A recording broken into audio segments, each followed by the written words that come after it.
Selamat siang semuanya, bertemu lagi dengan saya pada mata kuliah Analisis Struktur 1.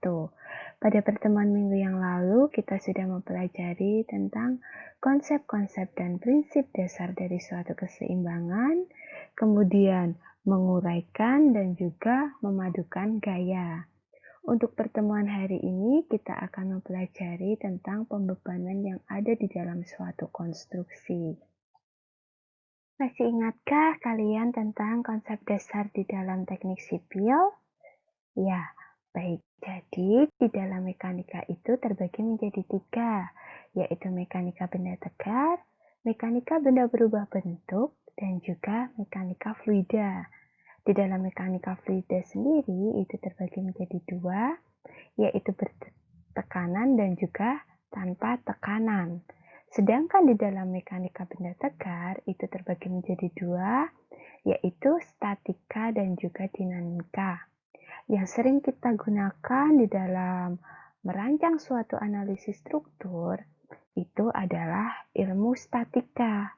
Lalu, apa sih sebenarnya ilmu statika? Nah, jadi statika itu merupakan suatu kondisi benda dalam keadaan diam meskipun mendapatkan beban dari luar. Dan dinamika sendiri merupakan gerakan yang dinamis pada suatu benda. Lalu apa saja sih sebenarnya beban dari luar itu? Mari kita lihat pada tayangan berikutnya. Di dalam suatu struktur, beban itu bermacam-macam. Ada beban statis dan juga beban dinamis. Beban dinamis itu yang termasuk apa saja, yaitu beban menerus dan juga beban impact. Nah, biasanya beban dinamis ini beban yang dia itu selalu ada pergerakan. Yang termasuk ke dalam beban menerus itu apa saja? Contohnya itu adalah beban gempa dan juga beban angin. Sedangkan di dalam beban statis itu juga bermacam-macam. Ada beban hidup, ada beban mati, dan juga beban-beban lain. Seperti misalnya bangunan itu sudah mengalami penurunan atau misal adanya faktor suhu. Nah, di dalam beban hidup sendiri itu tergantung dari penggunaannya. Misal, suatu struktur digunakan untuk bangunan sekolah atau rumah tinggal ataupun rumah sakit itu memiliki beban hidup yang bermacam-macam, berbeda-beda juga karena penggunaannya pun berbeda. Nanti adik-adik bisa lihat di dalam SNI untuk berapa sih beban hidup yang ada dari masing-masing penggunaan. Nah, selain penggunaannya, beban hidup itu juga termasuk ke dalam beban salju, kemudian beban hujan, seperti itu. Nah, untuk beban mati sendiri, itu juga terbagi menjadi dua, yaitu beban sendiri dari strukturnya. Jadi struktur itu kan ada dia dari pondasi, kemudian dari kolom, dari balok, kemudian dari sloof, kemudian plat, dan juga struktur atapnya. Dari struktur-struktur itu, pasti dia memiliki suatu berat yang akhirnya akan membebani strukturnya sendiri. Nah, selain dari beban strukturnya sendiri, ada juga berdasarkan dari elemen gedungnya. Misal, sebagai contoh, ada di bengkel. Bengkel yang di sana itu sudah ada meja paten yang sudah selalu ditempatkan di sana dan tidak bergerak-bergerak. Itu masuk ke dalam beban mati. Atau misalkan juga contohnya adalah beban dari bata.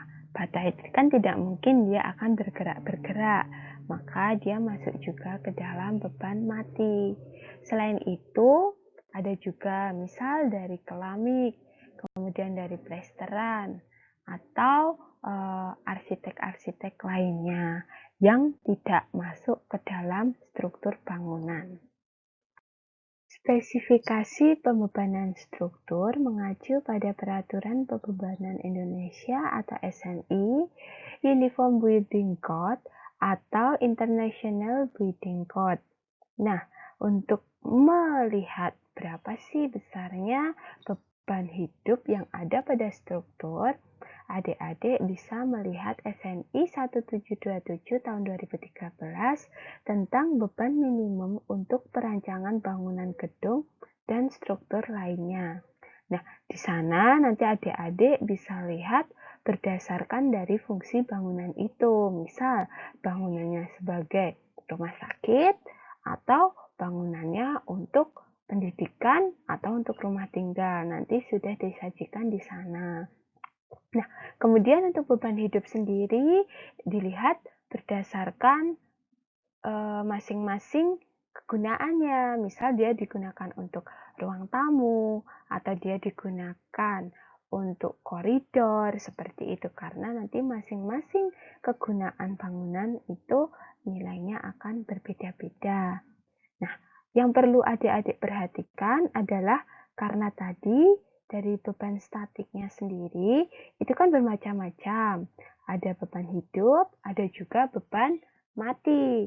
Maka adik-adik perlu melakukan kombinasi pembebanan di sana. Untuk kombinasi pembebanannya sendiri, adik-adik bisa melihat di SNI Beton, SNI 2847 tahun 2013, ataupun SNI Gempa, yaitu SNI 1726 tahun 2012. Nah, di dalam SNI tersebut nanti akan disajikan beberapa macam kombinasi. Adik-adik nggak harus mengambil semua kombinasi yang ada. Jadi untuk kombinasi yang adik-adik gunakan itu hanya berdasarkan dari beban yang mengenai struktur adik-adik. Sebagai contoh nih, misal di dalam struktur adik-adik itu hanya ada beban mati saja. Maka adik-adik hanya menggunakan kombinasi 1,4 DL saja. Untuk kombinasi yang lain itu tidak perlu adik-adik gunakan. Nah, DL itu sendiri apa? DL itu adalah dead load atau beban mati. Nah, kalau untuk beban hidup, biasanya kita gunakan dengan istilah live load. Live load atau disingkat dengan LL, seperti itu. Ketika struktur adik-adik mengalami dua beban, beban DL dan juga beban LL, maka nanti adik-adik yang ambil itu adalah adik-adik mengambil kombinasi yang 1,4 DL ditambah dengan yang 1,2 DL plus 1,6 LL. Lalu ketika adik-adik hitung, adik-adik bandingkan mana nilainya yang lebih besar. Nah, itu yang digunakan untuk sebagai acuan perhitungan adik-adik. Nah, untuk perhitungannya sendiri kan tadi bebannya ada dua. Ada beban statis dan juga beban dinamis. Maka adik-adik biasanya di dalam suatu struktur itu adik-adik hitung dulu untuk beban statisnya. Nanti kalau sudah statisnya oke, baru adik-adik lanjut ke dinamis. Tadi kan kita sudah membahas tentang macam-macam pembebanan yang ada di dalam suatu struktur. Ternyata struktur itu, pembebanannya itu juga terdiri atas beberapa tipe. Nah, apa saja sih tipe-tipe pembebanan itu? Yang pertama itu adalah beban terpusat. Nah, namanya saja terpusat ya, jadi biasanya itu hanya mengenai suatu titik tertentu saja, seperti itu. Contohnya apa? Contoh dari beban terpusat ini, tadi kan saya sudah memberikan ilustrasi, misal ada suatu meja yang dia itu sifatnya paten, tidak pernah digeser-geser. Nah, di dalam suatu struktur, meja paten itu masuk ke dalam beban terpusat. Biasanya di dalam penulisannya untuk beban terpusat ini adalah arah panah saja itu dengan nama P atau beban sekian, kayak gitu. Untuk satuannya nanti berbeda-beda. Kadang ada yang ton, kadang ada yang kilonewton, kadang ada yang newton, seperti itu. Nah, untuk arahnya sendiri, P ini bisa dia itu membentuk sudut 90 derajat, tapi bisa juga dia itu membentuk sudut tertentu. Misal kayak eh, adanya kuda-kuda seperti itu. Kadang kan eh, dia membentuk sudut tertentu, tidak monoton untuk sudutnya adalah 90 derajat atau tegak lurus dengan sumbunya. Nah, bagaimana jika suatu beban itu arahnya miring? Kayak gitu. Nah, nanti adik-adik perlu menguraikan gaya seperti yang sudah kita bahas di minggu lalu. Kemudian untuk tipe pembebanan yang kedua itu adalah beban terbagi rata.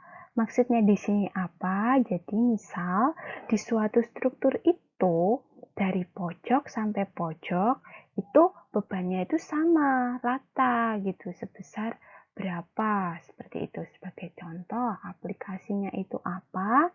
Itu adalah misal di suatu balok, pastinya kan di atasnya biasanya ada bata. Dan bata itu dia membebani balok dari ujung sampai ujung. Dan secara keseluruhan gitu kan. Nah, maka contoh dari bata itu masuk ke dalam beban terbagi merata. Biasanya dituliskan dengan simbol Ki. Ki berapa kilonewton per sekian meter, seperti itu. Atau misal Ki berapa ton per sekian meter, begitu. Nah, nanti dalam perhitungannya beban merata itu akhirnya sederhanakan menjadi beban titik. Caranya bagaimana? Jadi Q-nya tadi dikalikan dengan bentangannya. Maka nanti akan menghasilkan beban titik di tengah bentangan dari beban merata tersebut sebesar sekian, seperti itu. Untuk tipe pembebanan yang ketiga itu adalah momen. Jadi momen di sini dia bukan gaya yang memberikan ke arah vertikal maupun horizontal lagi, tetapi dia lebih ke dalam bentuk putaran. Biasanya putarannya itu searah dengan jarum jam atau berlawanan arah dengan jarum jam. Ketika dia searah dengan jarum jam, maka dia dianggapnya sebagai momen positif, dan yang berlawanan arah jarum jam itu dinilai sebagai besaran negatif. Nah, untuk simbolnya sendiri, untuk momen ini biasanya adalah M. Jadi, nanti ketika adik-adik melihat di sana ada MA atau MB atau MC seperti itu, berarti gaya tersebut ada momennya. Untuk tipe pembebanan yang terakhir itu adalah beban segitiga. Jadi pembebanan segitiga ini bermacam-macam. Ada dia yang segitiga simetri, jadi kanan dan kirinya itu sama. Atau ada juga yang tipe pembebanan segitiganya itu adalah sehadap, seperti pada gambar yang bagian bawah. Nah, aplikasi dari pembebanan segitiga ini apa? Jadi biasanya plat lantai itu kan dia ada bebannya. Nah, ketika sudah dihitung menggunakan metode amplop, maka plat lantai itu akan membebani dari balok di sampingnya itu dalam wujud beban segitiga. Demikian untuk tipe-tipe pembebanan yang ada di dalam suatu struktur. Apabila ada pertanyaan, nanti adik-adik dapat tanyakan di forum yang sudah disediakan. Demikian yang dapat saya sampaikan tentang materi pembebanan struktur. Untuk pembebanan struktur ini nanti akan banyak adik-adik temui ketika adik-adik mengikuti materi-materi selanjutnya.